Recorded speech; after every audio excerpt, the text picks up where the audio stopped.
This is another episode of UFO Garage. I'm Ben. And I'm Joe, and this is where we talk about UFOs, aliens, and all things weird. What's up, dude? Not a lot, man. Not a lot. Episode 26, baby. Hey, so I know a lot of you guys out there are thinking, you fucking liars. You said you were going to have Ryan Sprague on.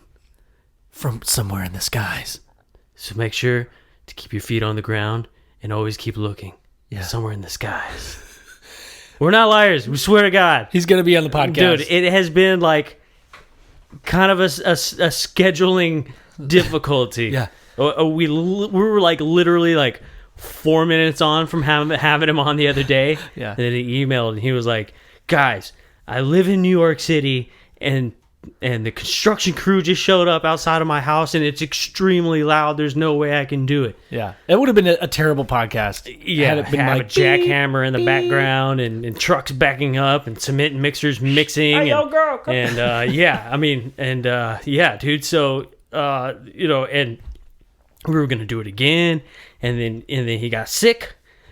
I mean, he's a busy guy. He's a busy guy. He's I mean, kinda, it is Ryan Sprague. Yeah, I mean he's kind of pretty hard to get a hold of. He's a pretty big deal. But he's been super nice about it. He was very apologetic. So we're gonna figure out a day where we can get him on very soon. Yeah, definitely. So tonight we're just gonna make up a bunch of stuff and make an episode about it. We're just gonna make it up. Not. We thought we were gonna do that, and then we kind of rolled into. Yeah. We got another guest. Just we got booked for next Wednesday. Melinda Leslie. Ooh, and A she's, lady. Yeah, she's gonna be talking. We met her at UFO Congress as well, and she's gonna be on the podcast on Wednesday. Gonna blow our minds, dude. So we're gonna do something a little different tonight. Yeah. I think, dude, we're gonna bring in acronyms. Yeah. Right. We're gonna bring in some like names, maybe. Right. Some like Talk about some tomfoolery that's been going on. Some tomfoolery. Some history. Yeah. We're gonna learn you. We're gonna learn you a little bit tonight. Or this morning, whenever you're listening. Yeah. Whatever's convenient for you. If you've got a notepad, grab the notepad. If you've got an Etch-a-Sketch, throw it away. It won't help you. Grab a notepad. Grab a notepad. Or I guess you could use your laptop. Yeah, or that, or your phone. I just thought about that meme that it's like this dude hunched over, and it's like lion-ass teacher saying like, oh, "You're not gonna have a calculator in your pocket when you grow up." Yeah. No, not gonna have a calculator. Yes, dude. So I apologize. Sorry. But Yeah, Joe. Yeah, it's not really my fault. I did take off of work to do a podcast, it didn't happen, and I've been broke all week long. So damn, dude. That's the way the podcasting cookie crumbles. The cookie crumbles. The cookie crumble. Oh, now I feel bad for you, dude. No, now I'm all bummed. You should. Ryan, I hope you're listening to this. Yeah. I hope you feel extremely bad right now. Yeah. No, he's a busy guy. I get it. He's gonna send you like Sounds of New York on a CD, so you can go to sleep to it. He's gonna show up, put a boombox on outside your bedroom window with Sounds of New York, and see how you like it. How do you like it, Joe? And then he's gonna get you sick. Oh no, he's gonna cough on the CD before he sends it to me. Yeah. He's like, take that, dick. Yeah. So call me out on your podcast. Yes. Now you have the flu. That's hilarious. It was like, maybe like he just didn't want to do it. Like, you guys are just some dudes. Yeah. You know what? We are just some dudes. We're just dudes being dudes. We're just dudes being dudes. Yeah. But we also have names. Ben and Joe. No. Yeah. No. I'm super stoked to have him on though. Like whenever we can make that happen. It's going to be sometime soon. Yeah, it's going to be fun. But before that... But wait, there's more. But wait. We're having Melinda Leslie. Melinda Leslie. It's crazy. We've had nothing but ladies. Yeah, it's true. Guests. Oh, well, Douglas Smythe. Oh, yeah, he's not a lady. He's a real man's man. He's a real man. He's a manly man. With a real man's beard and mustache. That's right. And don't forget to go check out Doug Smythe at phoenixshaving.com. Oh, yeah. Phoenix Shaving. That's on the internet, right? That's on the internet. Oh, sweet. It's a .com, actually. Oh. Yeah. It's not one of those .orgs. Oh. Or one of those .uk's. No one goes to those Or one of websites. those silly .govs. Yeah. It's a .com, ladies and gentlemen. All right? And he's got amazing stuff. I want to start a new website, but it's like .butt. .butt. Or like .ass or something like Dude, what if we do our UFO garage movies on .butt? You know, I'm thinking like maybe that's some kind of dark web shit we don't want to get mixed up in. Maybe not. Maybe we don't want to do that. There was like one listener like, no, you don't want to go to .butt. You do not want to. Don't go to .butt. Oh, no. Yeah. That's hilarious, dude. But yeah, man. Yeah, so like I said, yep, she's coming up. Ryan will be coming up as well. Yeah. So the new format tonight, we're gonna go. So Melinda, I spoke to her on the phone. For next week, Wednesday, December 4th, we're gonna talk to Melinda, have her on for. It's gonna be. I feel like it might be a long one. I hope it's a long one. So prepare. It's probably gonna be a long one. So she asked me when I was speaking to her. She asked me to prepare our listeners, maybe give them some homework to do, to listen to catch up, so that she can get to the point of her new findings of her new research. She's been doing. She's been into ufology, UFO research for almost 30 years. For over 30 years. For over 30 years. Her full-time job is to be a UFO watch in Sedona, California, and they have 100 Sedona, Arizona. So what did I say? California. California. Does that even exist? I don't know. Maybe. Sedona, Arizona. It's not in California though. Okay, well, maybe there's a Melinda out there that lives in California that I just gave out some really awesome press to. We've got a lot of people from California listening. What's up, California people? Hey, California. Hey. Knows how to party. California. Hey, what? Did we ever get to go in on the shout outs? No, we didn't. Dude, our geolocation. Dude, let's do that. We need to give out some shout outs. Yeah, we do. Dude, hey. And while we're pulling this up, don't forget to go check out UFO Garage Podcast at UFO Garage PC. Oh, God. Yeah, dude, you got it. You got it. At UFOGaragePC.com. Yeah. You did it. Don't forget to go check that out. UFO Garage Podcast at UFOGaragePC.com. Hell yeah. Or whatever your favorite listening platform is. What is your favorite listening to platform? I usually download it when I have Wi-Fi. Okay. And then play it off of my drive. Yeah, because it eats up minutes, or what you don't call it, minutes. Data, there you go. Or data. What am I, like fucking 80 or years data. old? Data. It eats up all my data. Data. So, yeah, download on Wi-Fi. That's the smarter thing to do. I don't have But unlimited if you're in a data. hurry and you're not at home, I wish people could get their data back. Dude, I mean, like, it's so expensive for data. Yeah. Like, it's almost like it's a currency now. Like, you have to pay for data, but it's also like, I wish you could trade data. If I had some extra data, I could... like how long we can go for that. All right, let's do shout outs. Oh, dude. I don't even believe in unlimited data. It's not true because I get... Dude, I have the unlimited, the quote-unquote unlimited plan on AT&T. Uh-huh. And, bro, I get charged extra every month for going over my unlimited data plan. Dude, which is fucking... What? Like, how do you do that? That's ridiculous. Yeah. All because of data. Yeah, data. All right, shout outs. Dude, United States in the house. United States. Right? Oh, that's the most. Top. Yeah. Huh? So we're going through the geolocation, the data of our podcast, and we just want to like give some shout outs to some area. So they give us stats on like where people are listening from. So we just wanted to say what's up and thanks for listening. 22% from October is from Akron, Ohio. What's up, Akron, Ohio? What's up, Ohio? Man, we got some listeners over there. Damn. I like it. I like those numbers. You keep them coming, Ohio. And don't forget to tell your friends. Yeah. Or your mother. Your mother. Or your uncle. Your papa. Your brother. Your sister. Your cousins. 2.5% is from Orlando, Florida. What's up, Orlando, Florida? That's so crazy because I don't know anybody from Ohio or Florida. Yeah, me either. Hey, or number 3, which is Chicago. Chicago, Illinois. All right. Cool. Cheeseburger. Coming in a close third. Edmonton, Canada. Dude, Canada. Dude, hell yeah. That is badass. What's up, Canada people? What's up?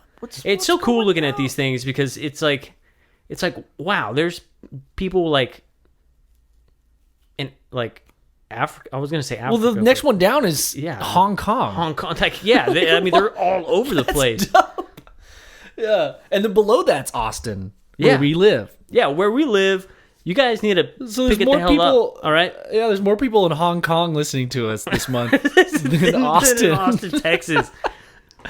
Where are all our friends at? Yeah, I'm calling you guys out right now because I know between the two of us, we know at least 60 people. Yeah, at least 60 right? people each. Hey, and some of those converge. No, we don't do that, but they overlap. No, we know some of the same people. Yeah, we do know some of the same. But not all the same people. But I mean, together, even though we do know some of the same people, it's more than 1.45%. Yeah. Right? I think so. I'm calling out my friends. Yeah. They're not going to hear it because they're not listening. Oh, yeah, because they're not. Never mind. Next is Brooklyn. Brooklyn, New York. What's up, Brooklyn? Hey, Brooklyn, New York. Hey. And after that, it's my favorite country, New Zealand. Auckland. What's up, y'all? Dude, I never been. I have been once, and it's amazing, dude. Yeah? Freaking love that country. That's where hobbits live, right? Yes. Everyone is literally... They're related to hobbits. They're related, yeah. They're not all related, but they're, they're close cousins. Close cousins to hobbits. Okay. Yeah. Los Angeles, California. What's the California? Dude, L.A. And then Houston, Texas. Here we go. Hey, sir. So, shout out. Thanks, you guys, for listening to the podcast. If you've made it this far into this episode in general, thanks for hanging out and chatting with us. We're going to be talking about UFOs, aliens, and all things weird. But if you've been with us through this whole ride, thank y'all so much for sticking with us. Yeah, seriously. I really appreciate that. I think that's super cool. Oh, damn, dude. That's what's up. That's so nice of you to say that. Dude, I mean, I try sometimes, Oh, and if we didn't mention your city or something, that means that you fall in the other category. And I'm extremely proud of the other category. Yeah, they're really kicking ass. Yeah, they're kicking ass more than everybody. At 79%. At 79%. Other. But, yeah, dude, I mean, so the countries, United States, United Kingdom, Canada, New Zealand, Hong Kong, Netherlands, Australia, Germany, Mexico, Sweden. Dude, we're all over the place. That's dope. That's super dope. All right. So, yeah, we did that on one of the podcasts that it stopped recording, right? Yeah. It didn't just now. I just looked just in case. Wait a second. This is where we got on the last one. I know. That's right. Recording. Yeah, dude, we got to check that shit for sure. Yes. Okay. So now, hey, thanks y'all for listening. Yeah, thank you guys so much. All right, let's go into that Facebook stuff this week. So I posted something about this ancient Egyptian artifact. So, we're talking about if you're new to the podcast, we're talking about the UFO podcast, UFO Garage podcast group. Jesus, man, you have trouble with that every time. Every time. Every time. It's the group you can find on Facebook. Check us out. Search for UFO Garage podcast group and be a part of the conversation. We've almost got 100 members on there. Yeah, dude, it's killing it. Getting up. So this post I posted was an ancient Egyptian artifact found in Mexico, confirmed is authentic. And this thing, so it's this tiny little figure, this little figurine of a pharaoh, sarcophagi kind of thing. A mysterious statuette discovered in Mexico has recently been confirmed as authentic. The mysterious statuette dates back to the 19th dynasty and has ancient Egyptian hieroglyphs covering its surface. Research confirmed that the item discovered in Mexico is in fact an ancient Oshibiti figurine. Whoa. Dude, I mean, that's just things like that. I don't know. Maybe it's fake, but dude, if that's real, that just proves like a world transcending a civilization, a world traveling. Yeah, like everybody knew about everybody else, kind of. Or they traveled from one continent to the other. So, I mean, is that proof that the Egyptians did hire Mexicans to build the pyramids? Yes. I mean, they're perfect. I mean, and you can say that because you're half Mexican. I can say that because I'm half Mexican, right? And they are amazing masons, right? I mean, these guys do work that's phenomenal. They've built this whole place, man.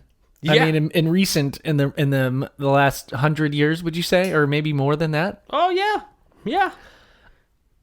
Absolutely. I don't want to speak to it because I want to be called out, so I can't say any more than that.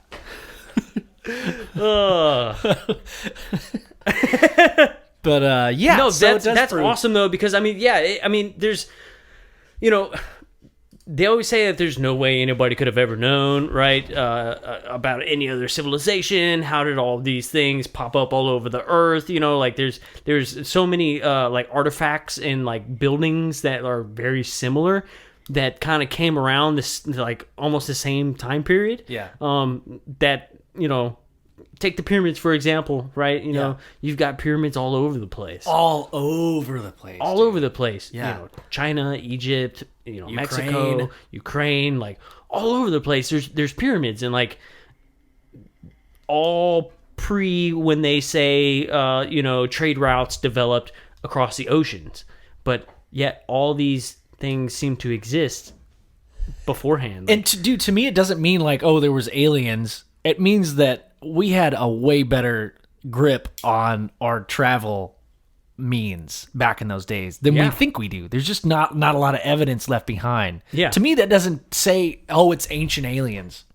That doesn't. That doesn't mean like, oh, well, yeah, aliens were trading with each civilization, but it definitely could mean that there were a more advanced civilization than we think that existed back then. And then you can go as far as like tie the two together. Maybe there was both. Maybe we did have a better more. Maybe we were more technologically advanced. But we did have help from aliens. They just hung around us more, and they helped us out a little bit more than they do now. Yeah, or a possibility. They're still doing it now, and we just don't know about it because there's a capitalization on the industry. Yeah, dude. Which we might get into later, right? Like, yeah, definitely. Yeah, definitely. I think Melinda's gonna shed some light on some of that stuff, dude. Yeah. All right, so any more on that or? Oh, we can move on. Yeah. Okay. Let's see, the next one. Hey, Joe, what'd you find about the Nazca lines, dude? You're the one that researched this post. So over 140 new Nazca lines have been discovered. And what'd they do? And we finally have. It says they finally have clues to their use. So, I don't know. I'm just a doctor scientist. I'm not an archaeologist. Yeah. But in the article it says that they just dug up the top layer and let sand fill in. Yeah, I feel like that's way too easy of an explanation. Did they let cats do it? I don't think they let cats do it. Like they like they like to dig in sand and take poops in it. Well, if they were an advanced civilization, an advanced civilization of cats, possibly. Oh, possibly, dude. I mean, now that you say that, it makes total sense. Meow. Here's what I think. They're spinning up a tail, in the sand, and they're just, the cats are aliens, is what I'm saying. There's a little alien inside of every cat. Yeah, but I mean, I don't know, man. Like these were like discovered through like a a computer that was with IBM. They used this computer, and I guess it scanned the layout of the terrain, and they were able to pick up these lines that aren't as defined as the ones that we know about. Was it like GPR, like ground penetrating radar? It might have been. It might have been. Yeah, it's super cool. Like 140 new Nazca lines. Those things are huge, and they've been observable from the sky. Yeah, but like, damn, that's a lot of. But it still doesn't explain. Well, that one looks a little crooked, but it still doesn't. It still doesn't explain like the symmetry of a lot of them, dude. You know what I'm saying? Like, I mean, yeah, obviously that's a terrible example, right? It was like, you go that way and I'll go this way, and they were like yelling at each other like we were miles away. Yeah, turn left. But even then, it looks like Angelica, dude. That from Rugrats. It does look like Angelica, but even then, that image, like, dude, those are like miles long, miles and miles long. Like, how, even if you did just dig up the top layer, how would you know where you're going? Man. It doesn't make any sense. And they're like, so we think they dug them up, the top layer, and let sand fill in. Yeah. Okay, but that doesn't tell me anything. Right. Obviously, the top layer was dug up. Obviously, it's in a desert area. Sand's going to fill in the lines. That didn't tell me anything. Or the cats are going to fill in the lines. All it told me is that you used some IBM computer to find new ones. Yeah. That's the exciting part, is that you found 140 new ones. Yeah. That you've been doing this research since like 2009. I love that there's new technologies out there and people are actually funding these projects, like the recent one in South America where they found like hundreds of new ancient structures in the Amazon forest. I mean, dude, I love that there's companies out there that are spending the money to do that shit. Oh, absolutely. Because the technology's there right now. Yeah, dude. And I'm just glad that at least one company went out there and did the research. That's super cool. It was just, the article was just a little weird. Yeah, the article. Sometimes the articles, I mean, yeah, they're like, they sound really cool and the headline sounds really enticing, but when you get in there, it's like, here's a couple of photos and there's not a lot to it. But this was definitely interesting. I mean, I'm not like trying to rag on the post. It's super cool and it sparks. It makes you question more stuff and think about other stuff. The researchers were from Japan, so I wonder if like they came here and like just kind of like read about it, and then they were like, "Oh, you know what? I bet they dug up those lines and then let sand fall in them." Not knowing that like everybody else had been like, "Yeah, we already said that." Well, what you can't see on the podcast is that Joe just raised his hand. Like, we said that like in the 80s. Okay, thanks, like, thanks Phil for posting that. That was fun. But we used an IBM computer. Oh, I used an airplane in my eyeballs. Yeah. I mean, that's kind of comparable to how we research stuff right now. Yeah, with your eyeballs. No, the Japanese are just better at it. Yeah, dude. I don't know, man. Dude, they're so talented. They are. All right. Probably got myself in trouble for that one. Thanks, Phil, for posting that. Next one is this randomly found stones in a cave. Local discovers jade stones showing alien contact in a cave in Mexico. Whoa. And it's showing this little rock. So the only reason I can see the size comparison is because it's next to one of those there's like clips on a backpack, you know, like on a JanSport. You clip it. Yeah. And it looks like maybe to be a foot, maybe a foot and a half tall. So maybe, maybe a little bigger than a backpack, maybe? Yeah, maybe a little bigger than a backpack.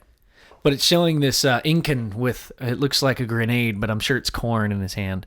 And then an alien, a legit gray alien. I mean, he's wearing a belt and some shoes and socks. Dude, is that Skinny Bob? Dude, it might be Bob. Damn. Bob. Hell yeah. Dude. Bob. It's the original Instagram, dude. Dude, jade stone tablets were the original Instagram. Back in my day, we had jade tablets. And before that, emojis were like, hieroglyphs, bro. Yeah. So this stone tablet is showing this Incan with this gray alien, and then there's a UFO above it. I mean, it's just so on the nose. And the alien's handing the Incan, or they're trading corn for this egg.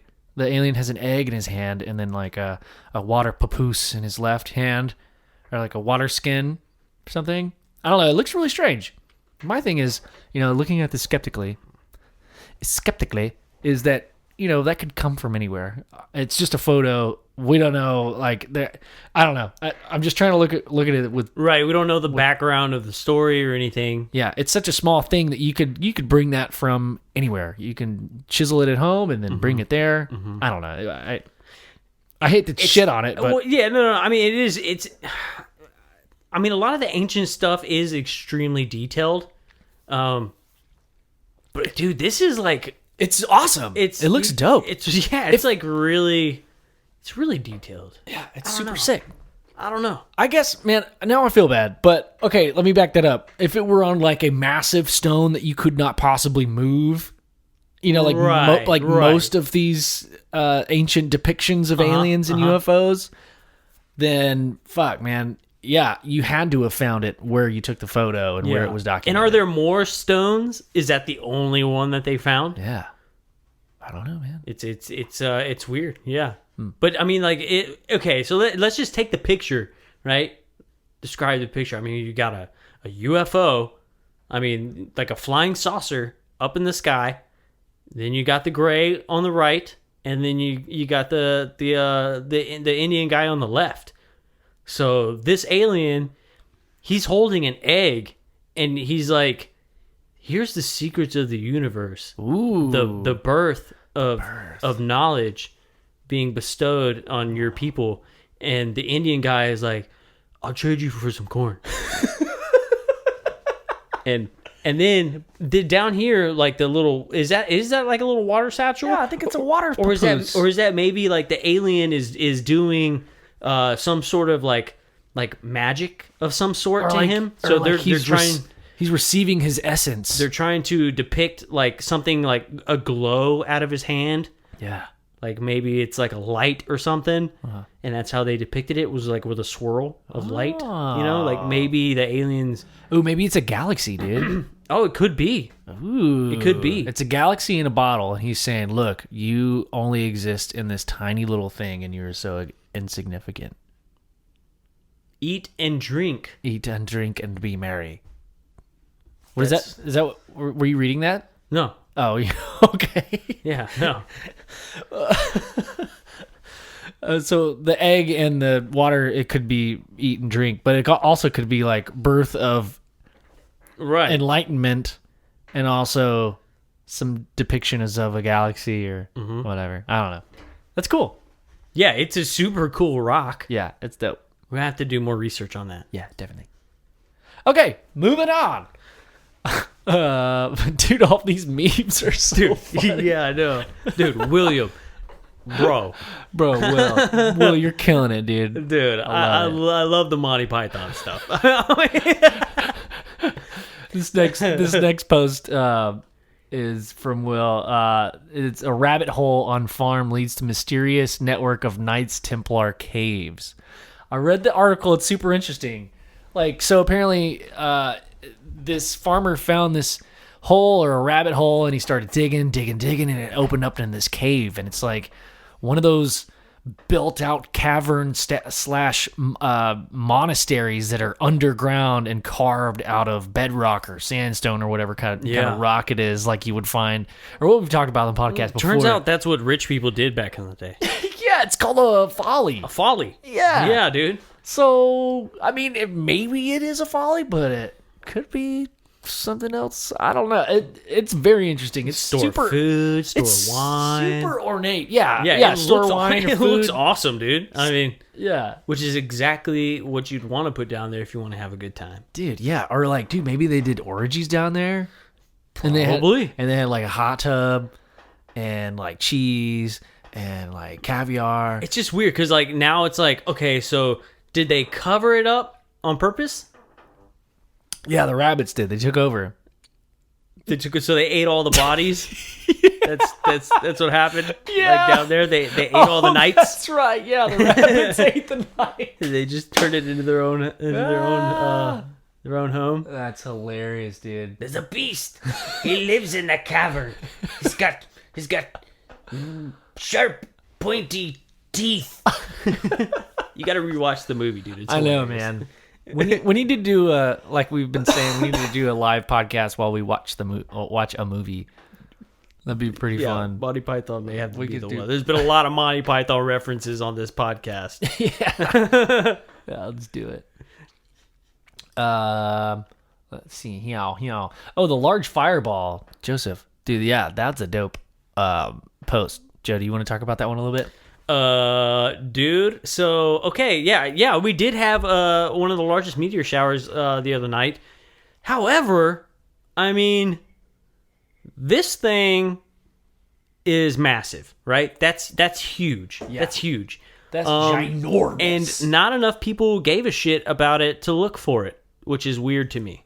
So, I like where your head's at when you said, we did just have a massive meteor shower.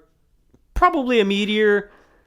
But what if? Ooh. I'm kind of maybe leaning towards the what if, actually. Me too, man. After watching that video and hearing the sheriff talk about it.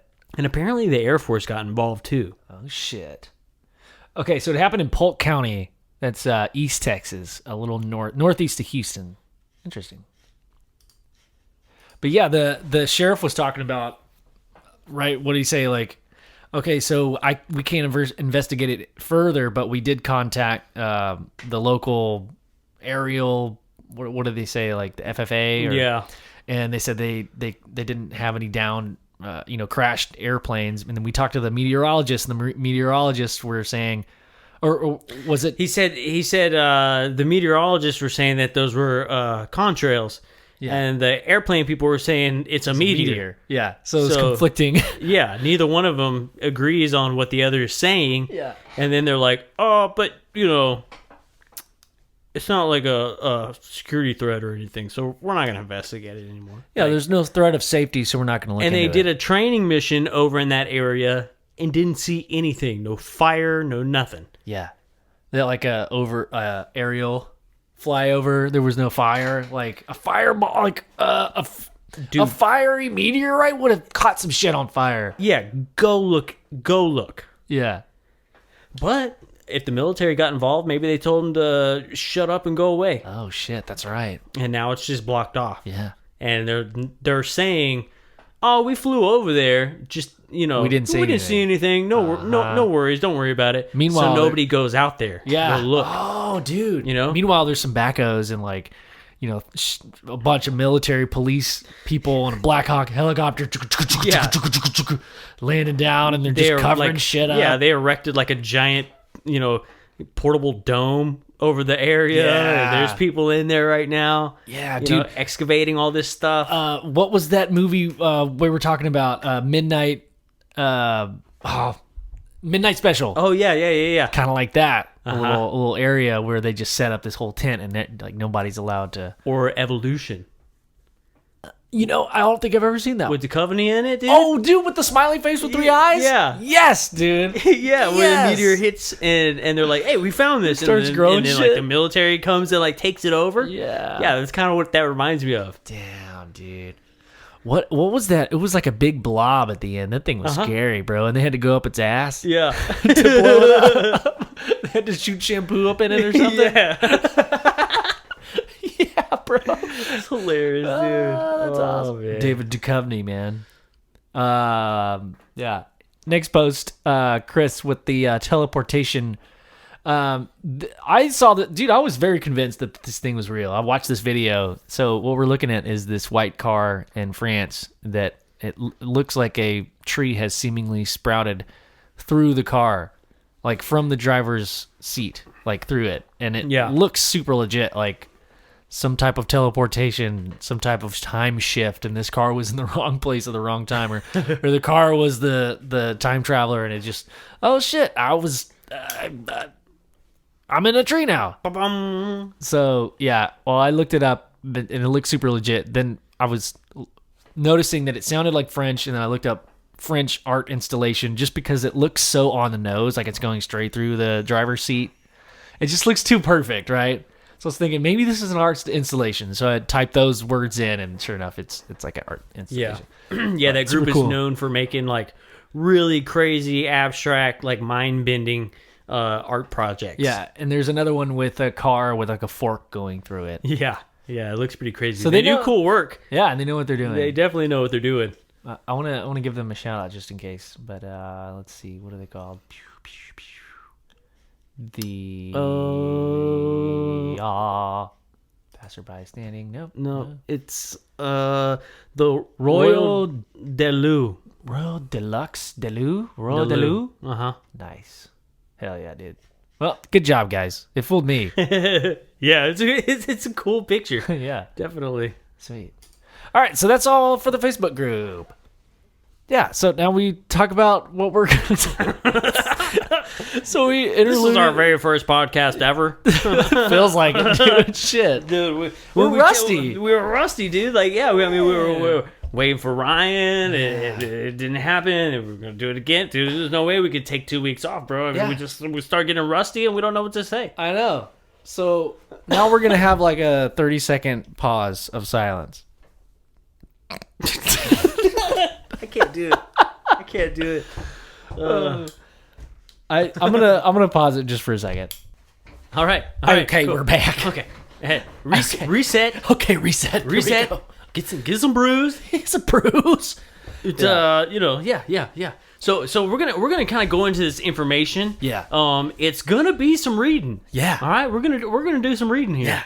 It's gonna be involved. We're gonna read you guys up. We're at story time, people. It's gonna be kind of like informational story time. And if you have a notepad, get out your notepad, write it down. If it's on your phone, type it down. If you're in a place you can, don't type and drive. Yeah, don't type and drive. That's not safe. Yeah. Pull over. Yeah. And then type. Yeah. Yeah. Type and pull over. So, dude, I mean, you want to do one, then I'll do one, and then preface just a reminder, and then you do one, and then I'll. Wait. I'll do one. You do one. Wait, did you say me first or you first? Or you do one? No, You do one, and then I'll do one. Okay, you do one, and then I'll do one. And then okay, so hold on. Are you doing one first, or am I doing one first? You're gonna do one first. I'll do one first. You do one first. Yeah. All right, I'll do. Okay. Okay, so just a reminder, this is all Melinda Leslie's research. Her new research is coming out. She's going to be talking about this on our podcast next Wednesday, December 4th. And she wanted me to convey this message to our listeners just to prepare so she can get to the point of her new research, just to kind of look into some of these acronyms. The first one, or names or words or things she's going to reference. It'd be awesome for the people that follow the podcast to kind of know a little bit ahead of time what these things mean. So when she references them, she can kind of have the story not stop and have to explain everything regarding to that. Okay, so the first one is minders. Minders, a term coined by abductee and remote viewing expert Angela Thompson Smith. Referred to intelligence community, IC, intelligence community, insiders involved in briefing abductees and minding their lives. Using in my title for reference, these same types of insiders involve the minding or watching and manipulation of the UFO field. So what does that kind of mean to you? Like they're minding their own business, like they're kind of manipulating someone else's experience. That's what it means to me. Is that off? Like, yeah, I don't know. I don't know about minding their own business, but I think maybe like they're the minders. So like they're the ones who influence the train of thought of people. Yeah. So they're minding whoever their puppets are. Right. Like you remind someone or mind your own bit. Like you're concentrating on it. Yeah. Okay. So am I still getting that wrong? No, I think. Okay. Shit. So like they're you know how when somebody says mind your manners, mm-hmm. right? Or mind your elders. Yeah. They're the minders. So whoever's in charge of this, they're basically receiving the information that they want done, and then they go out and they maybe spread this idea or this thought process. All right. So they're minding the upper tier of people who are running the show. All right. These people just so happen to be experiencers or have some sort of like ability. Yeah. To be able to do this.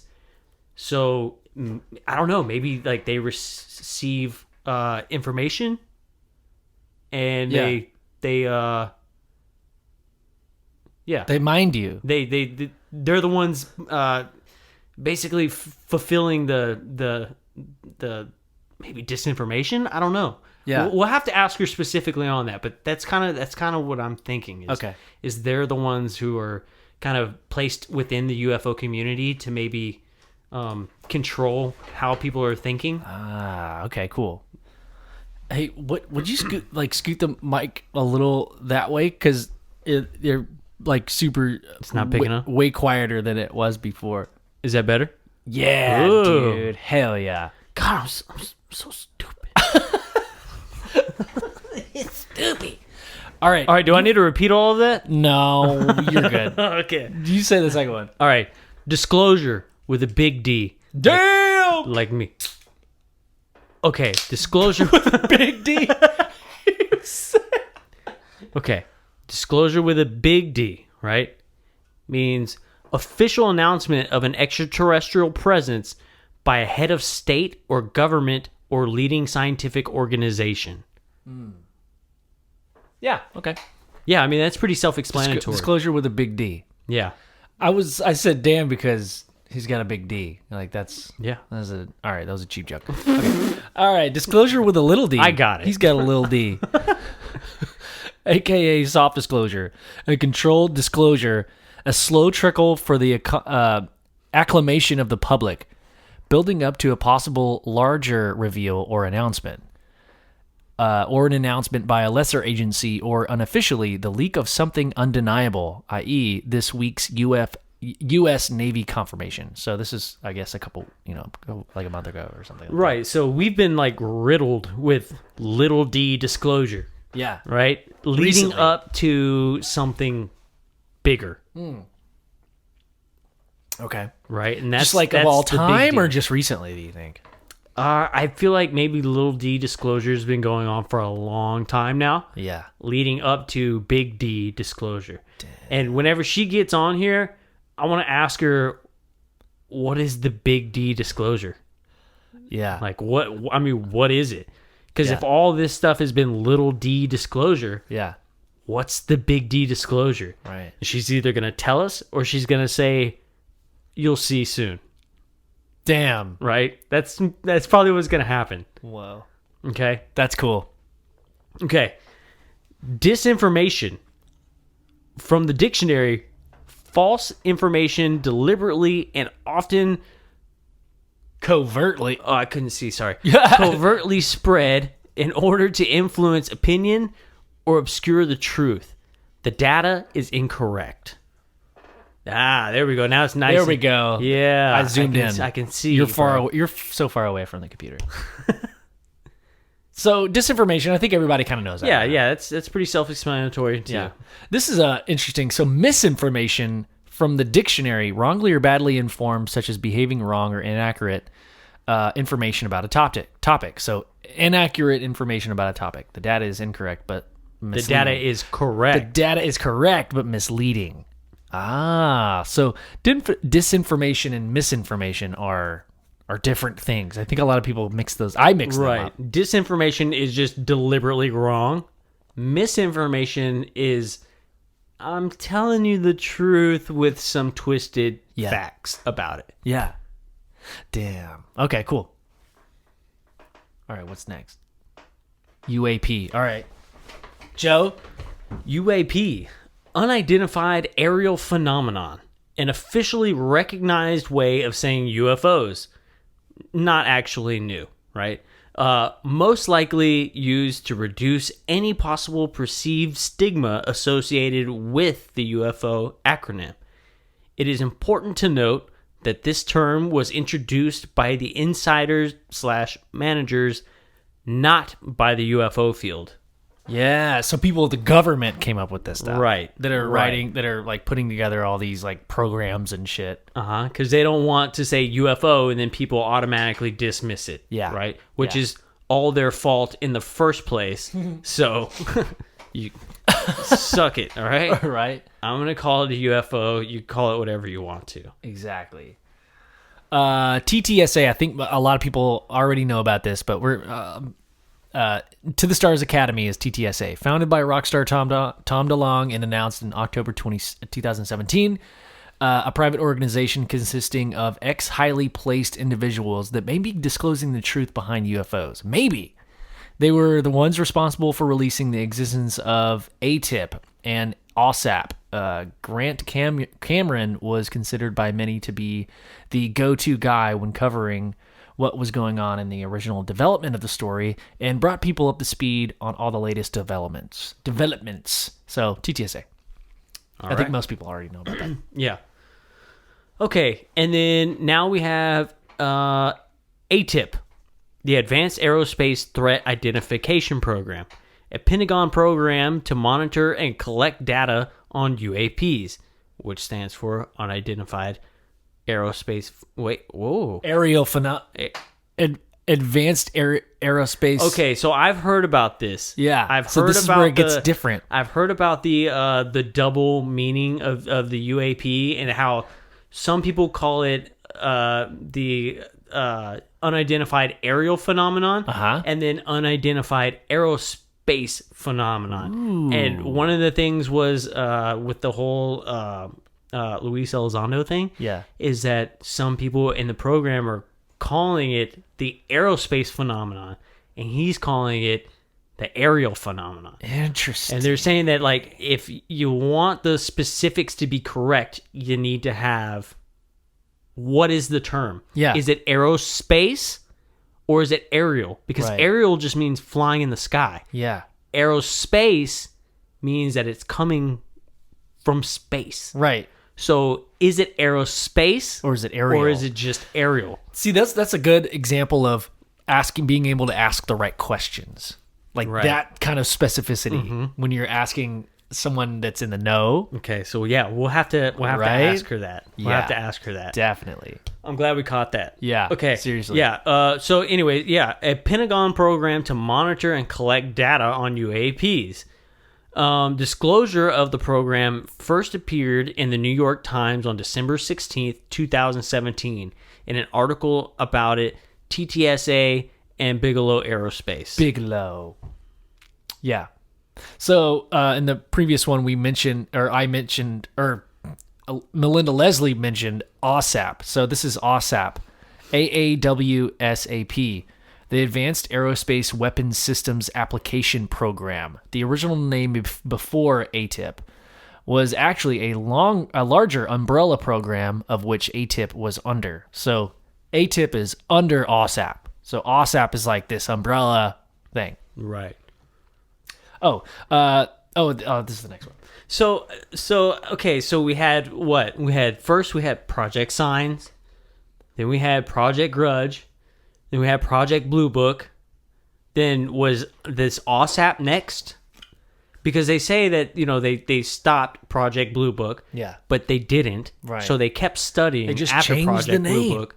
In 69, I think, is when they said they stopped. Really? I think so, is when they said Blue Book stopped. Interesting time to stop as we're going to the moonsies. Right. Yeah. Right. So then I wonder when OSAP started. We'll have to look that up.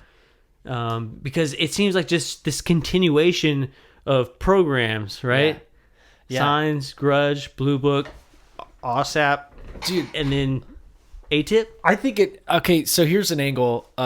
What if it's kind of like a shell corporation or a shell company where they have to change the name of their project every so often to avoid paying taxes or some shit, or avoid having to, the public disclosure, or when I'm blanking on the name, but like Freedom of Information Act, like they changed the name of their company, so by the time that goes through, it's a different company now, so we don't know you shit. Right. Yeah, or it could be, okay, too many people are starting to have good information. Close this down. You guys are all fired. Go back to your regular jobs. We're going to keep this program going, though, but we're only going to handpick certain people that we think we can trust. Yeah. We'll call it a different name. Yeah. Right? That's and they keep what I think. They get that big ass paycheck too. Yeah. They still get to keep that paycheck. And that's something another thing that Melinda Leslie had mentioned, like, don't touch the money. Yeah, don't touch the money. Yeah. Well, yeah. I guess you can talk about that a little later when we get into it, but all right. The new disclosure story. This and similar phrases are used in reference to the events just discussed and the ongoing development associated with them. The new disclosure story. So the new disclosure story. So I guess all this Navy stuff, all the pilots coming out, the Pentagon saying stuff. This is the new disclosure. This is the new quote unquote winky face disclosure. Right. Okay. Little D's. Little D disclosure. I mean, it can't be the big D, right? No, it can't be. I think, well, I'll say it later. Yeah. All right, the next one is BASS. Or BASS. BAASS. Bigelow Aerospace Advanced Science Studies, formed by Robert T. Bigelow as a subsidiary of Bigelow Aerospace LLC. Evidence suggests that it was the replacement for NIDS, National Institute of Discovery Science, his organization looking into UFOs, abduction, and paranormal cases. Did they replace a research organization with a for-profit company, or for a redirection of focus on the technology instead of the paranormal?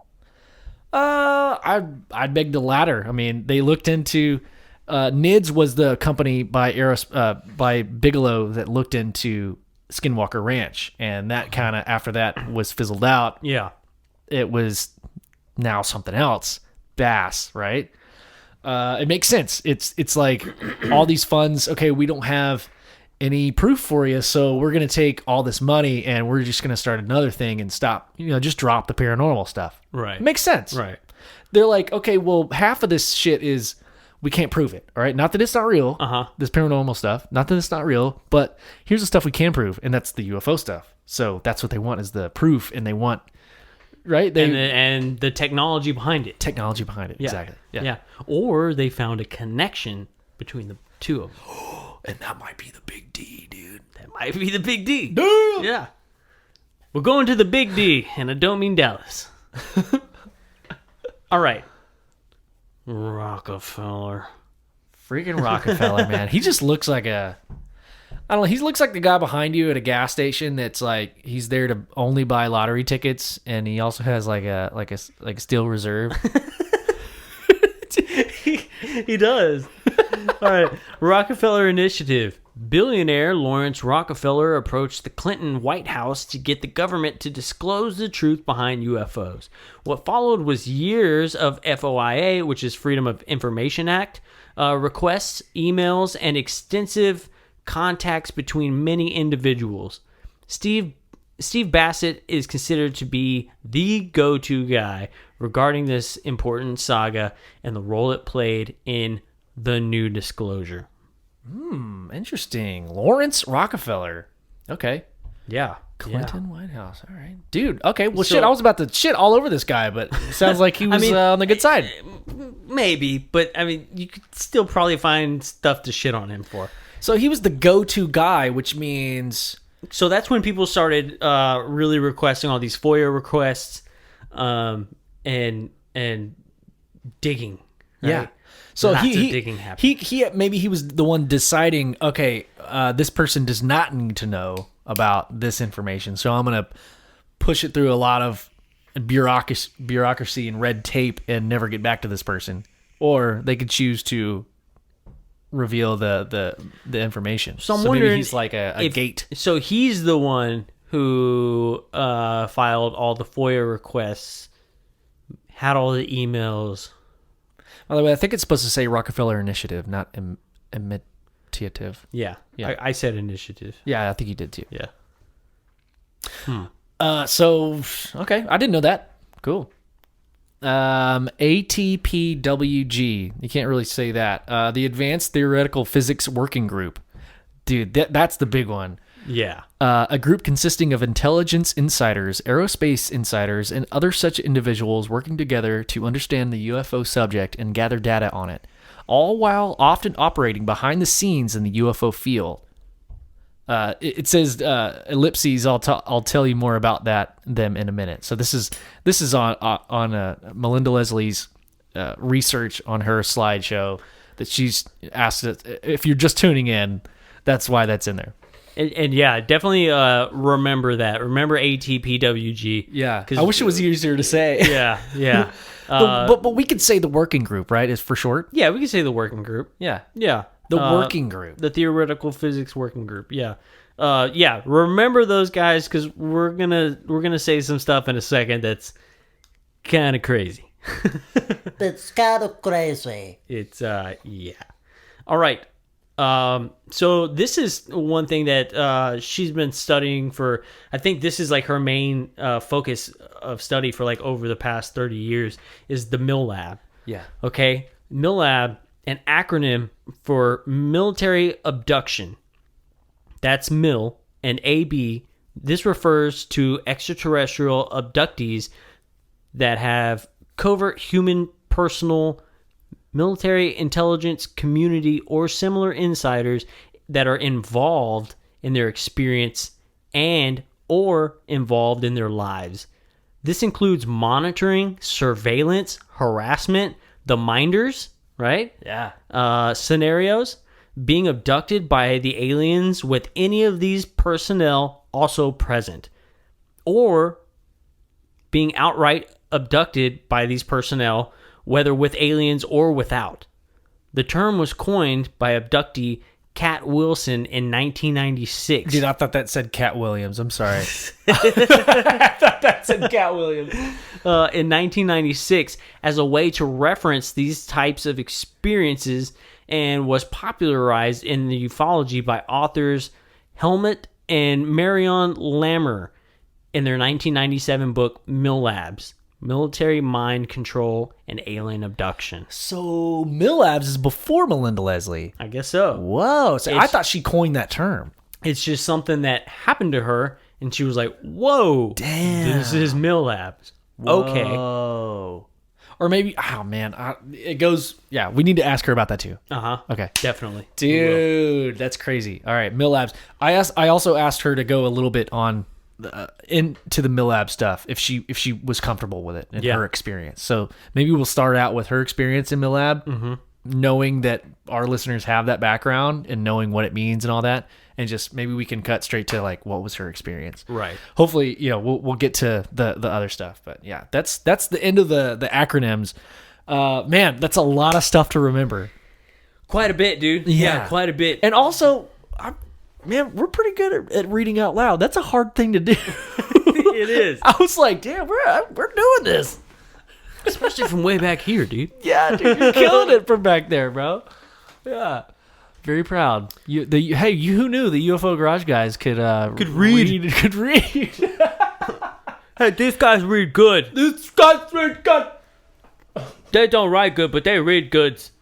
All right. All right, so this next slide is titled, remember what I told you guys to remember earlier? All right, the Advanced Theoretical Physics Working Group. This is the history.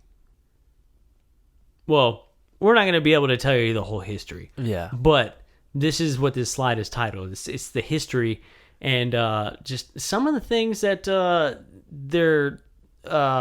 what the goal was, some of the things that some of the members said. And the nexus of the cabal, how it's born. Yeah. And I think most people that listen to this podcast kind of know what the cabal is about, right? Yeah. It's like this overshadowing umbrella government kind of organization. So she's going to go in on like how it was born. That's legit. She's going to talk about how she fell into it. She's going to, let's see. And weren't you saying she was a part of the people, like getting the people together for? So yeah, when we talked to her at the conference, she had mentioned that she introduced a lot of these people who are in TTSA and how she kind of finagled some stuff around so all these people could meet. Yeah. So she kind of has a part in like helping this group form. Yeah. In the first place. That's I want to ask her a little bit about that too. Yeah. I'm just curious. I mean, there's no, ulterior motive. I'm just curious, like, how that happened. Like, how does she know all those? Yeah. Anyway, dude. I mean, yeah, but I mean, she knows a lot of these people. Yeah. She knows a lot of these people. So in this, basically the history, their goals as stated in their original meeting agenda of 1985. Some things that they wanted to learn about were abductees and DNA, abductees and psi, so psychic abilities, alien technology. They wanted to pursue an abduction database. So I think that's where the Millabs comes in, is they want this database of people who are abducted. Right. Whether they're a part of it or not, they need to know, like, who's being abducted, right? Right. And let's see. Item 3 listed under their project theme was to consolidate existing data to establish a threat. To establish a threat. They wanted to establish a threat. They wanted to. Okay, well, why? Why did they want to establish a threat? Why do you have to prove that something's a threat? Right. When you don't even know in the first place. When you don't know what it is. So it's like, we don't know what this is, but we want to make sure that we establish the fact that it's a threat. Yeah, sounds familiar. It does. Yeah. Mm-hmm. It's some strange wording. It's like what you were saying earlier. Like, it's not, we are getting this disclosure and those videos are real, but it's the message behind it. Exactly. Yeah. Which I know we've talked about in previous podcasts on how all this stuff came out and everybody's like, look, see, it's real. I told you, Yeah. The Navy said it. The Pentagon said it. And yes, that is part of it. They did say this stuff, but it's the message behind what they're saying. Yeah. Right? Yeah.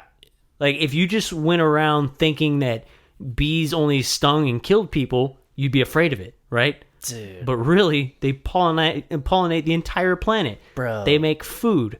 Like, if it wasn't for them, we wouldn't even be alive. But if the only thing people studied about bees is that they sting people and some people die from it, we'd all be terrified, right? And I feel like it's kind of the same thing with this whole alien thing is if that's the only thing that's being studied, then of course it's going to scare the shit out of everybody, right? Right.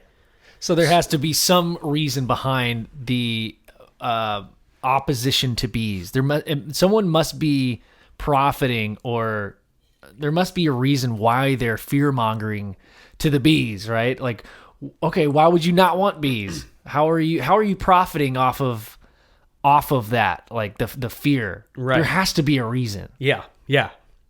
It's not just they're doing it to do it. Like, the government does things to, I don't know, a lot of times, like, in the pursuit of safety is like, I think everybody knows by now, is just to get... Yeah, this is to keep you safe. Just to keep you safe. No, it's not. We promise. It's to further erode my rights away. It's to sell you shit, too. Well, to tax you more. Not even sell you stuff voluntarily. It's to just tax you and take more of your money. Yeah. It's to take your money. Yeah. Man. It's to take stuff from you. We need to go to the B standard and just trade pollen, man. We need something simple like that, dude. bro. I think so, man. I think so, for sure. Not the gold standard, but the B standard. Yeah. Hey, man, I got this pollen, dude. So the Theoretical Physics Working Group history, this is the next slide. It continues. This one is you, man. Oh, yeah. So the working group history, their role in ufology. So this is their role. 5 members of the ATPWG, the names of which will be included in this list to follow, which is pretty cool, have shared just what their role in ufology is, explaining how their participation is something other than being truthful. Whoa. And it says, but again, don't take my word for it. in their own words. So she goes into this, it's kind of these quotations of these people that she has talked to, and she wrote down their quote, or maybe she recorded it. So the first quote is, it says, member 1. So member of the ATPWG, the working group. This is a quote from member 1, talking to Melinda. I call this one the "we're in it to spin it" speech, referring to specifically the working group involving the involvement in ufology. So here's the quote. "We're in ufology to spin it in the direction we want it to go, away from where we don't. And sometimes we have to derail the train." End quote. He also says, quote, "We answer to a bigger umbrella group," end quote. Whoa. Yeah, who are those guys? Whoa. So she's talking to somebody in the working group. He says, "We're in ufology to spin it in the direction we want it to go. And we sometimes we have to derail the train." Like, they're totally in control of what information we consume and what information we don't consume. Yeah, so when you look at TTSA and they're like these new disclosure heroes, right? Even then, it's a good way to put it. Yeah. Even then, they can't. They can't tell you all the information, right? Yeah. They can't. I mean, especially if there's people in TTSA right now that used to work for these groups, right? That were specifically put in there to spin this information. It just kind of makes me wonder, like,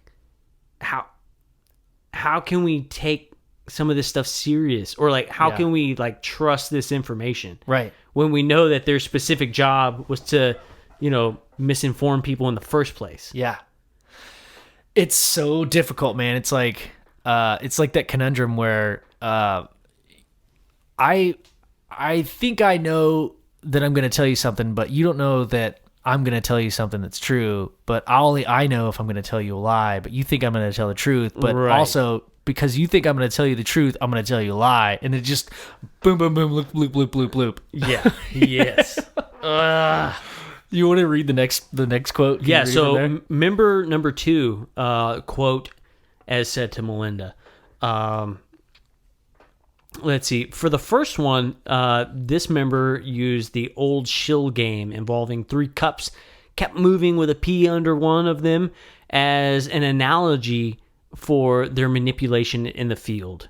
Okay, so the quote is, quote, "Under heavy camouflage, cover, and deception, you're never sure what cup the P is under," end quote. Right? And another time, he said this about their role. Quote, "It's all a diversion to keep the highly curious," which is UFO researchers, "entertained," end quote. And that's when your stomach drops. Right. It's all diversions to keep the highly curious entertained. Dude, I am a highly curious person. I'm extremely highly curious. Yeah. Anybody listening to this podcast is a highly curious person. Yeah. Right? They want to know more information. Right. And they do the work and they dig and they find like little podcasts like us and they're listening to this stuff. Like, we're talking to you directly. Like, they're talking to you through this quote. Like, that's us. Yeah. That's insane. So then I started getting all bummed out. When we're looking at this before we start recording the show, I'm like, Joe, does that not bum you out? Like, this is...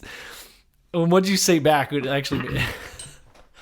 So, to me, it doesn't bum me out, right? With this quote, it's all a diversion to keep the highly curious entertained. You were saying, so do you think that means it's all fake? Yeah. No, I don't. I think this quote makes it 1,000% more real. I think it's so much more real that, yes, maybe at this level that we're at, it is entertaining, but this is such a real thing that they have to employ people to completely, purposely, divert you. Yeah. Right? So whatever it is, dude, it's so much bigger than we could even imagine. Yeah. Right. So I think that's kind of like my take on it is, no, this isn't fake.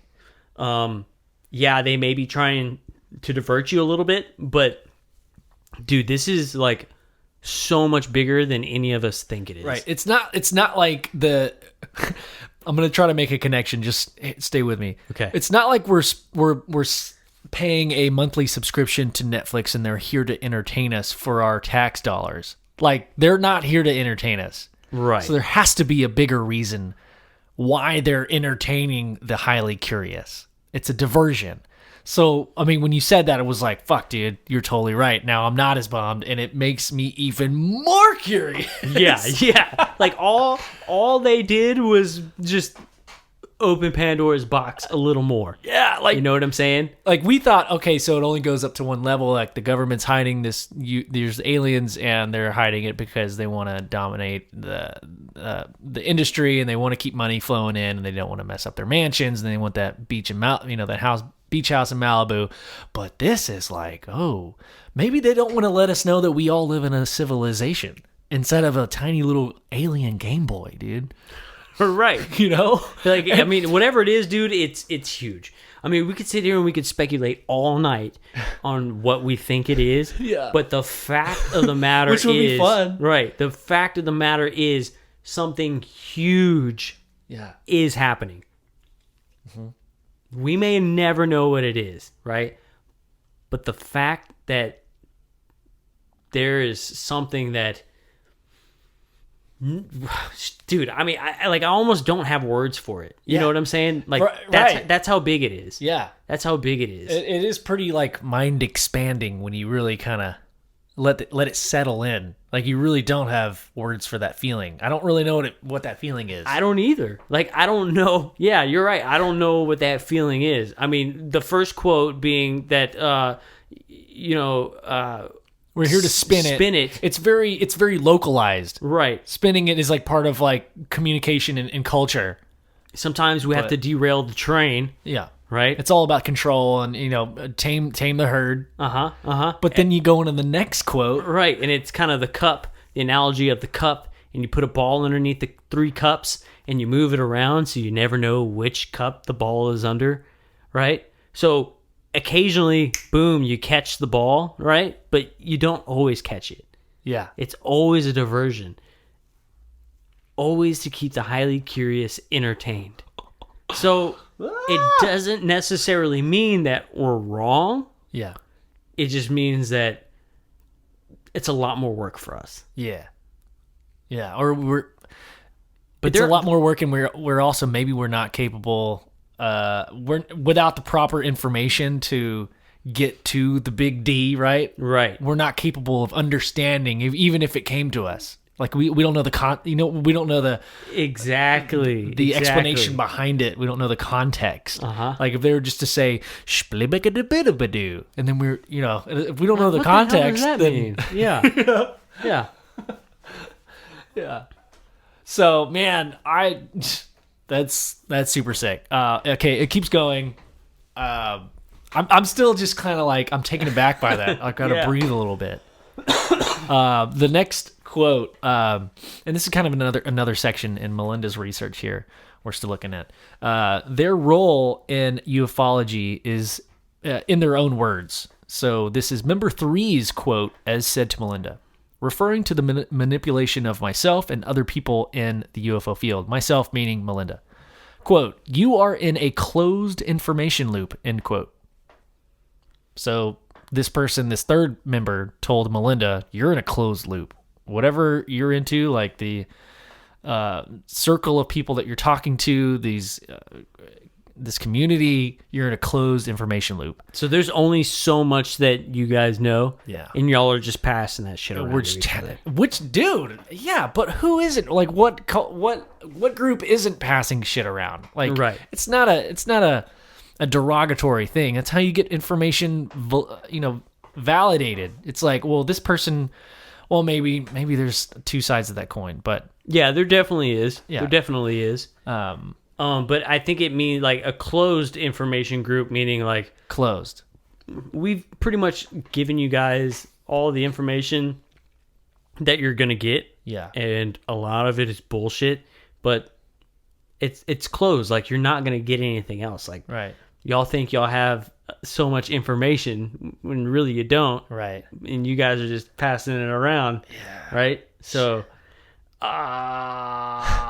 That's also a huge bummer. Yeah, it is. It is a bummer, and it makes me feel like they could just open up that loop whenever they want and just throw a little bit of pew, like a little sprinkle of right. Here's something interesting. The upside, just keep them entertained, man. Just keep them. The upside to that, though, is we do have correct information.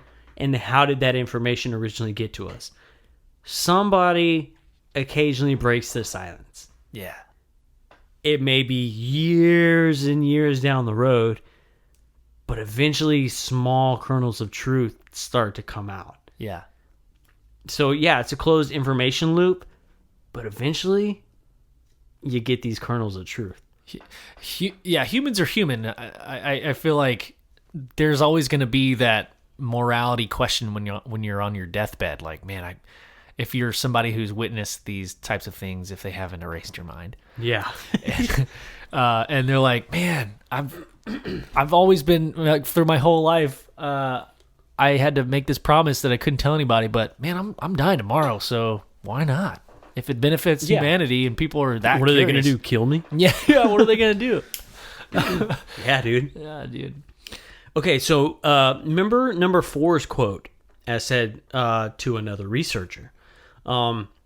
This is referring to his own personal involvement in ufology. Quote, I have no delusions about my ability to derail the train, but it is well within my capability to decide whether I am going to be part of the train crew, a passenger on the train, an observer, or an attempted saboteur of the train. End quote. End quote. I mean... So this guy has enough information to decide whether or not he's just going to sit back and watch it all happen, whether or not he wants to participate in the community, right? Whether or not he wants to just kind of, maybe poke in and out every now and then, or if he wants to just completely derail this thing and just say just some wrong stuff. Yeah. So just imagine, like, we're at UFO Congress or we're going to another event and we meet this dude that's like, hey, I'm the shit. I know everything. I promise you. And then everybody else says, oh, yeah, no, he's the shit. He knows everything. And then he goes, hey, Joe and Ben, I'm going to pull you aside. I got some information for you guys, but don't tell anybody else. And then he says some shit, like, and then we blab about it on the podcast, right? Like, that's how shit gets started. So whoever this member 4's quote is, like, this person can be a part of the community. No one knows who he is, right? Yeah. No one knows, or she, I don't know, it didn't really say, or his own personal involvement. So it is a he. So it's a man. But yeah, it could be anybody. Yeah. That's what's kind of scary. Yeah, it literally could be anybody. He says, I have no delusions about my ability to derail the train. Meaning that, like, there's no question that I can completely mess this entire thing up, right? Yeah. But it is well within my capability, which means that I can totally decide whether I'm going to be part of the train crew, right? Which is kind of go along and help people out, right? A passenger on the train, sit back and just watch everything happen, right? And try to, I guess, be a part of it a little bit. An observer, which is just watching. Yeah. Or an attempt saboteur, Right. And that's crazy that these people have, that they have all the information, that they have the option to do any of that stuff. Yeah. But kind of like a god in a way. Yeah, just a god of info. Yeah, just kind of watching all this stuff happen. Like sitting smugly on a nice cushiony chair with like a plate of cheese. They're just looking down on everybody like, you peasants. You think you're getting these little crumbs. Oh, here's a crumb. Yeah. You know? Yeah. Here's some. Yet again. A piece of candy. Come hither. All right. Member Five's quote is said to yet another researcher. So this Melinda's, I guess, not the only researcher in the room. Referring to the aviary at the time of his interview. Referring to the aviary, which is Joe. Is she talking about aviary, like the organization? Yeah, like the research group, the old organization research group who was known to, put out wrong information. They were specifically planted in the UFO community. Some of them, to basically spread bullshit. Yeah, so, people would think that they're getting this correct information, like we were talking about, spread it on podcasts and in books and things like that. Yeah. But the information is completely wrong. And so it takes years for that information to then be disproven. Okay, years have gone by. Well, shit, now we have to start all the way back at square one. Right. Yeah. Sucks. Yeah. So, aviary, just a little, thank you. So the quote is, quote, "We have managed to keep the UFO pot stirred for the 2 decades or more that we have been in business." End quote. So let me try to say that again. Quote, "We have managed to keep the UFO pot stirred for the 2 decades or more that we have been in business." So, end quote. So they've been in business, this organization. That's their business. They get paid to go and fuck with people in the UFO community. Okay, and then after that it says, and at the time he was asked if he knew of the ATPWG, which is the working group, and he responded, quote, "There are many folks doing this," end quote. So they're not the only company doing that. He's like, yeah, I know of the ATPWG, but there's a lot of people out there doing that. Yeah. There's a lot of people. You guys aren't the only ones. Dude. So, man, there's a bunch of different companies that is their business to stir the pot and put disinformation, misinformation out into the community. Right. I wonder what the percentage is. Dude, I don't know. Is it the other? It might be the other. The 79%. 79%.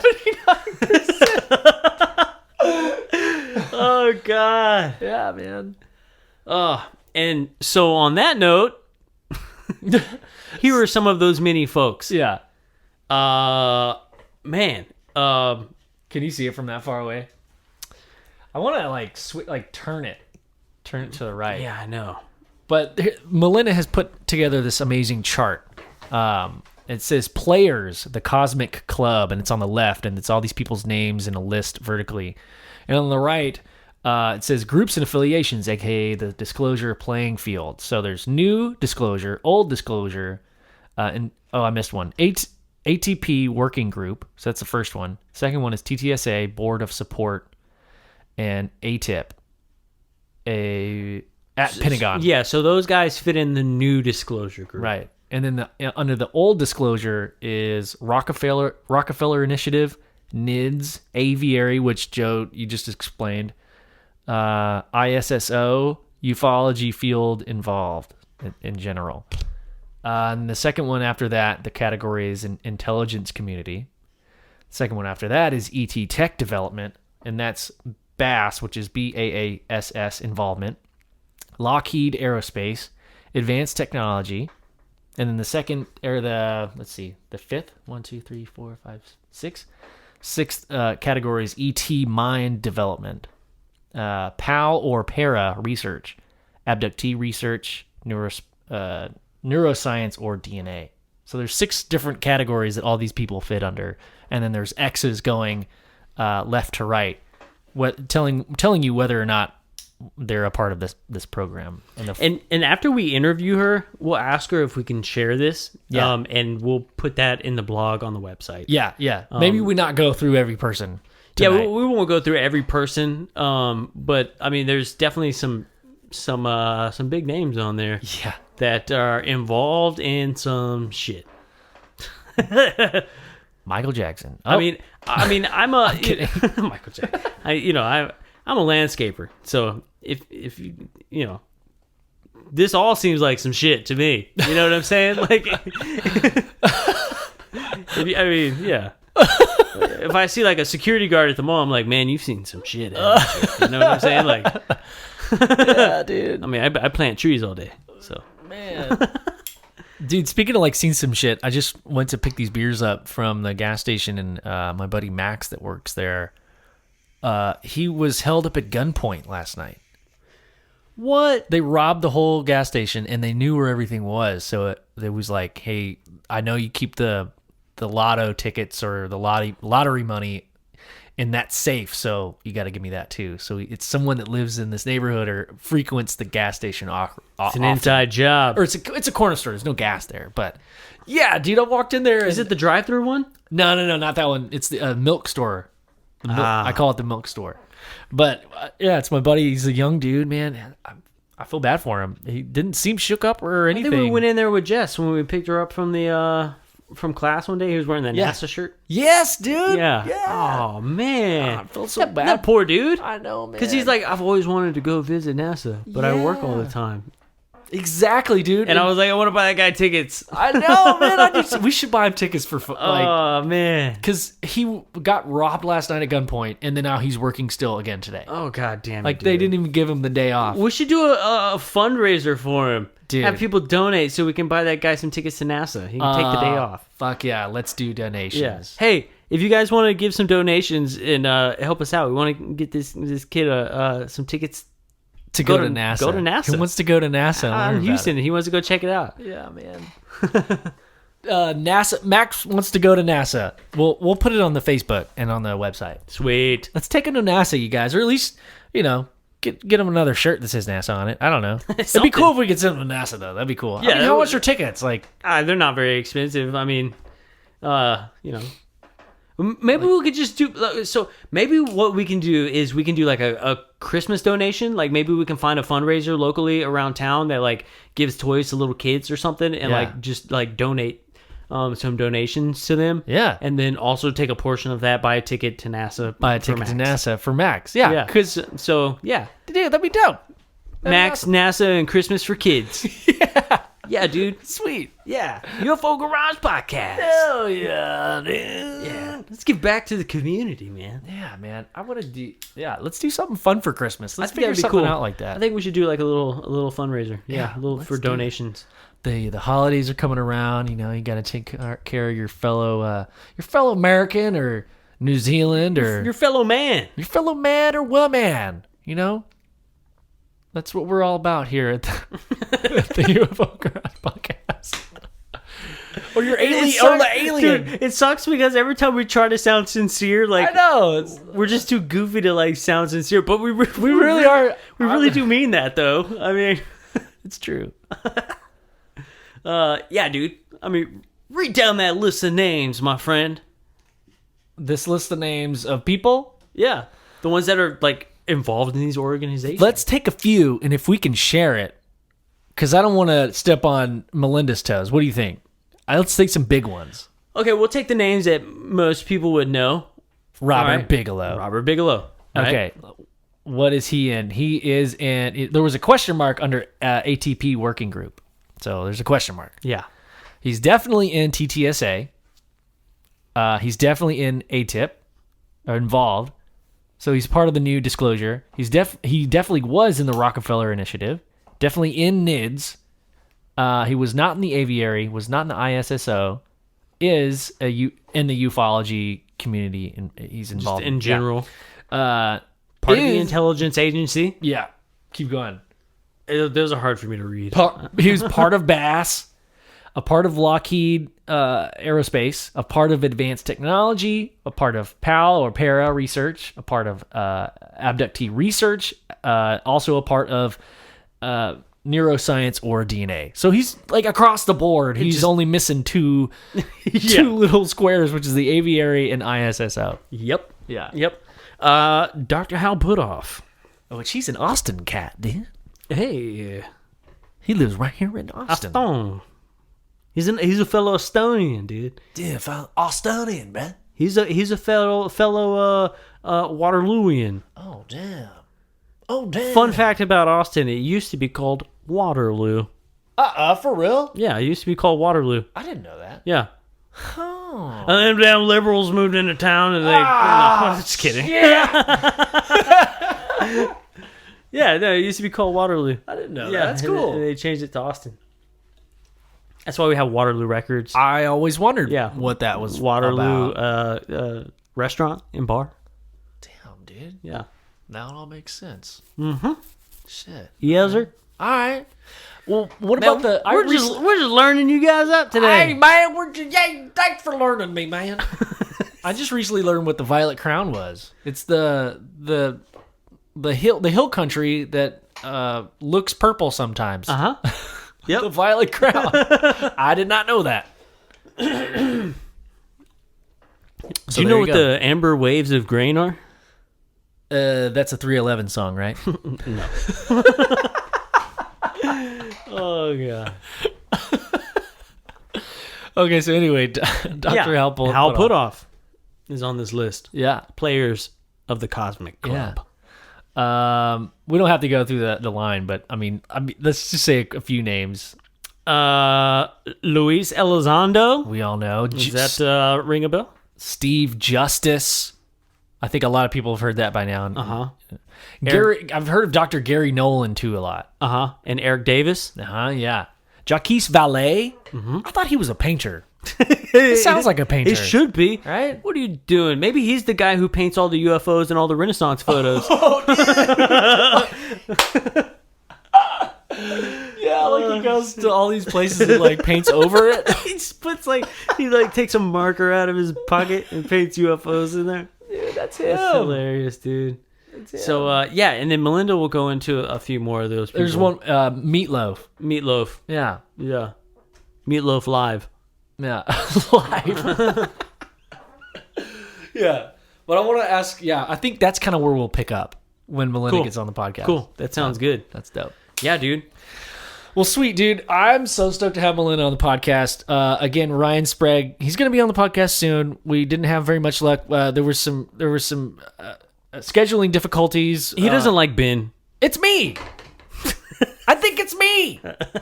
That's my voice. He's like, this guy emails stupid. Yeah, I do email. I don't email very well.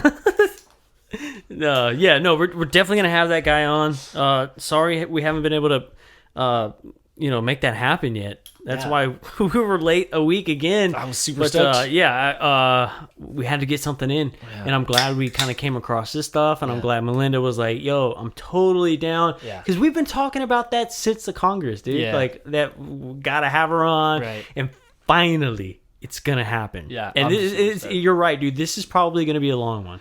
Yeah, so she be prepared. is a storyteller. She's really good. I love her. I'm excited to have her on. Man, it's going to be really, really. It's going to be interesting. There's going to be a lot of these acronyms. So, I mean, hopefully, through osmosis and learning and listening to this podcast, if you've heard these acronyms before, cool. But at least now you can kind of you have a week to maybe listen to this podcast again, or just that segment where we're not, when I'm not saying something stupid. So maybe learn what those acronyms are, so that when she references it when she's on the podcast, you'll know she's on. Yeah, you'll kind of pick it up a little bit. Yeah, because I'm gonna have this sheet in front of me. Yeah, while she's talking to us. Yeah, because she's gonna be like, okay, so then. And we're like, Yep. Yeah. Yep. Totally. So I'm gonna go through the first 2.5 hour video of her, and then I gotta finish that one, and then I'm gonna go through the second 2.5 hour video. We've got some homework, dude. But I mean, this stuff, jeez Louise, man. Yeah. So it goes further, and the name of her new research is called the Steering Group, which Joe, you had a really good explanation of what the Steering Group might mean. Right. Yeah. I mean, basically, it's just the steering group on a departmental level. These groups can help with selection, definition, and control of projects. Project steering committees are likely part of a larger group. Yeah. So they're basically people who kind of influencers. Yeah. They just kind of call the shots and kind of put you in the direction you need to go. Maybe more than influencers, but like they control information, right? Right. So that's the name of her new research, and we're excited to have her on to kind of talk about that. It's gonna be good. Yeah, it's definitely gonna be good. Hey guys, so Abduction 51 has some cool stuff going on for the holidays. Make sure y'all check out abduction51.com. Go peep those threads for the holidays. Phoenix Shaving, y'all check it out. PhoenixShaving.com. He's got everything from soaps to deodorants to beard oils to combs to razors. He's an awesome dude. Douglas Smythe, he was on the podcast. Go support him. Go to PhoenixShaving.com. Get some soaps for the holidays. Maybe some oils, some leather, some soap, some lotions. Do you have a special man in your life for the holidays? Do you yourself feel like I'm special enough for the holidays? Well, go to PhoenixShaving.com. And man, treat yourself.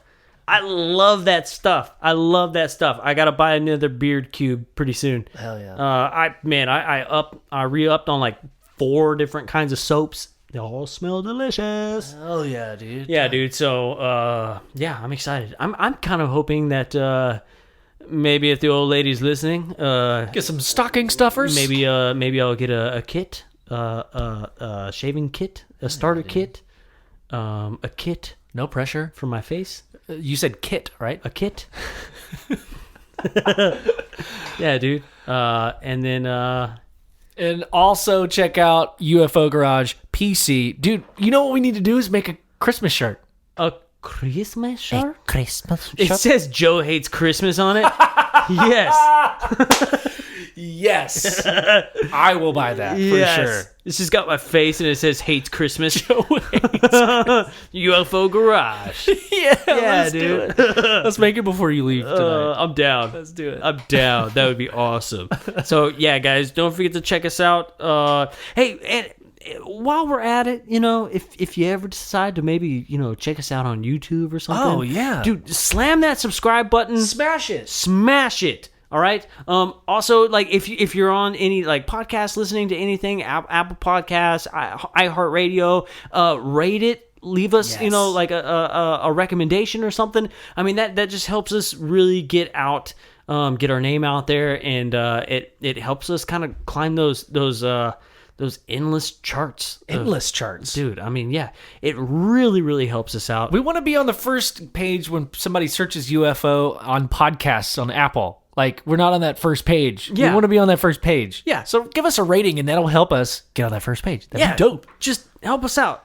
And again, like I think I said, we should try and do some Christmas donation stuff, man. Yeah, let's do it. So if you guys donate to the podcast anytime between now and Christmas, we're gonna find a little organization, and when we find the organization, we'll tell you who it is. Let's send it. We gotta send Max to NASA though, dude. I want to send Max to NASA so bad. So bad. Look, this guy, he's younger than 21 because I've offered to buy him beer before. So, yeah? I mean, he's younger than 21. He works literally every day, all day, bro. I think he gets like one day off like every 2 weeks, maybe. Yeah. But this dude wakes up at 6 a.m., starts at 7, and gets off at like 1 a.m. Yeah. Every day. He works so hard. Jeez, man. I mean, maybe we can contact NASA and be like, hey, I don't know, like, if you guys sell come to NASA anytime ticket. Yeah. But we got this guy that we really want to send to because, he's totally into your stuff. And, we just want him to enjoy himself let's just send him and an have email. a good time. Like, maybe we can get him, like, hook him up with the little thing where, like, he can eat with an astronaut, eat lunch with an astronaut. That'd be dope. I want to hook this guy up. Hell yeah. That's sick. Yeah. Love it. Yeah. Great idea. So, guys, if y'all are into that, man, help us out. You can donate. We have a little donate button at the bottom of the page. Yeah. All right?